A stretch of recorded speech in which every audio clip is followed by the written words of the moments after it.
I thought, I'll retire and have a little vineyard. It's anything but retiring. As a matter of fact, I suppose I'm more busy now than I was when I left Karoo in the wheat belt. I still kind of call myself a farmer. I mean, I'm obviously having spent 15 years being a farmer, and I think when we came across here we brought a lot of the things, the same ideals and so forth that we had from our country lifestyle, and we've just relocated them to the city. Was there any point, Ken, when you thought to give up farming and go for something that wasn't open to the seasons or cyclones? What, retirement? Well, maybe. I thought so, yeah.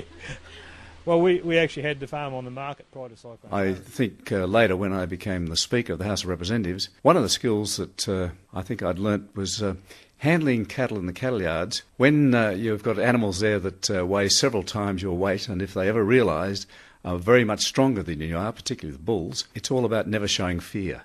And I think that's something that when you're in the chair and you've got 150 fairly enthusiastic people in the chamber, one's got to keep one's nerve, and that was a skill, I guess, that or an experience that I think helped me. A blend of fruit from both vineyard sites. We can now enjoy the lifestyle that we have, feeling that we are getting a return on the assets that we have through our other businesses as well.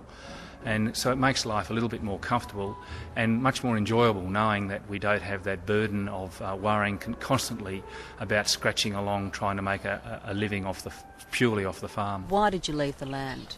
Had no children who were sort of interested in going farming. I'd remarried, and Madeline's sons weren't interested in farming, and my daughter wasn't interested in farming. So I thought I'll sell the farm and look around for something to do. Finished up in Margaret River, and we saw the property we're on now and fell in love with it. Had a little vineyard on it that needed attention, and I thought, I could do that, so we purchased here. What about the work on the vineyard, though? You must be sitting there twiddling your thumbs. Anything but. It's the opposite. It's pretty well full on, mainly hand operated, the prunings. Is it what you thought it would be, Ken? No, it's not. In the wheat belt it was more seasonal. You went out when it rained and you planted a crop, and then you went and sprayed. You went to the ram sales, cut some hay, and then it was harvest. Then Winifred came along and uprooted probably 80% of those. Cyclone Winifred?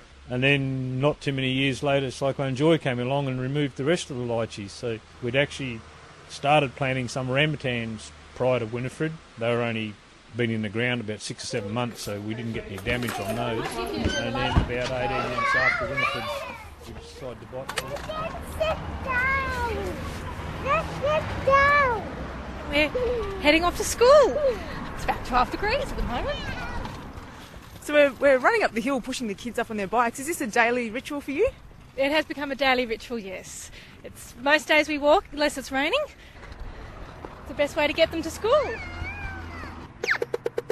What's the best thing about your move here? Lots of things to do with the children. There's always something to do with the museum, the galleries, the libraries. So that makes my entertaining for the kids a lot easier than perhaps it was on the farm. I outsource a little bit more. Ken, here comes the rain. The wind is pushing it along. How long have you been waiting for this rain? Oh, for a while now, probably about a month late. The farmers around here are all hanging out for the rain. See, you call yourself a vigneron. I know you're a farmer still. Yes, you're right there, Pat.